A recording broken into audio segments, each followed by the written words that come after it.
안녕하십니까. 적지 않은 분들이 특히 노령을 준비하는 분들께서 사회보장기금에 대한 질문을 하십니다. 사회보장기금이 곧 바닥이 나서 정작 본인이 수혜자가 되었을 때에는 사회보장 혜택을 받지 못할 것이라는 우려라고 생각이 됩니다.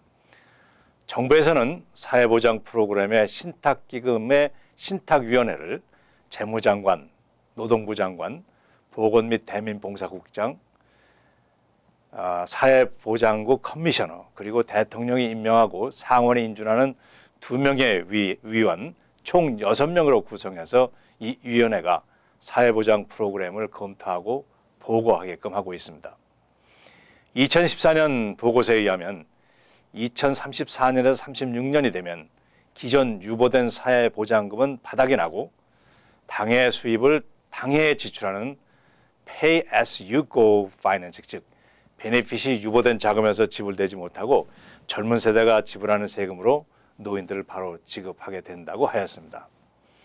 그러나 이러한 국면 전개를 미리 알고 대비하면 사회보장 서비스는 계속될 수 있다는 것도 아울러 보고하고 있습니다.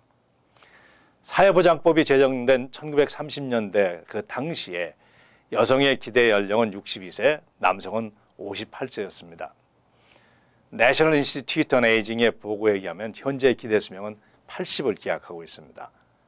과거에는 5명이 한 사람의 노인을 부양함으로써 기금을 적립할 수가 있었지만 현재는 3명이 1명을 보호하지만 노인의 수명이 연장되면서 비용이 증가되고 따라서 기금을 적립할 수 있는 상황이 못 되고 있습니다. 2035년이 되면 2명이 1명을 부양해야 함으로써 어려움에 처하게 될 것을 예견하고 있는 것입니다. 이에 대한 대안으로 사회보장신탁위원회는 3가지의 방법들을 소개하고 있습니다. 첫째, 은퇴 연령의 상향 조정입니다.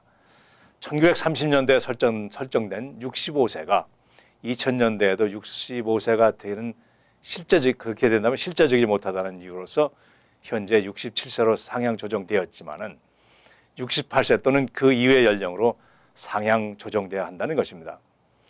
둘째로 현재 소셜시큐리티 세금의 상한선인 11만 8,500불을 올려서 사회보장금을 더 확보하고 현재 FICA 텍스 12.4%를 14%로 상향 조정해서 기금을 확충해야 된다는 것. 셋째는 수입에 따른 혜택 금액의 역진적인 조정, 즉 수혜 금액이 수입이 낮은 사람에 비해서 수입이 높은 사람들에게 수혜 증가율을 낮추는 방법과 실제 생계비 비율 산정을 임금 상승 비율에 기준하지 말고 실제 생활비용 증가에 맞춰서 증가 비용을 낮추는 방법 등등을 얘기하고 있습니다. 이러한 대안에 대해서 반대하는 분들이 있습니다. 사회보장기금을 정부가 관리하지 말고 개인들이 관리해서 필요하면 내가 찾아갈 수 있는 법안으로 바꾸자는 그런 주장들이 있습니다. 그러나 이것은 그분들이 개인적인 생각에서 머물러 있는 단계지 사회보장망으로서 국가의 전체적인 그림을 이해하고 있지 못하기 때문에 그런 말씀을 하는 것 같습니다. 사회보장법은 단순히 은퇴연금이라기보다 장애자가 됐을 때 또한 가족들을 위한 안정망이 되고 SSI 등 소득이 매우 제한된 분들에게 대한 사회적 보호장치이기 때문이기도 합니다. 사회보장법이 제정되던 1930년에서 86년이 지난 2016년입니다. 60세면은 노인 대접을 받던 시대에서 80이 되어야 실제적으로 노인 대접을 받는 시대로 바뀌었습니다.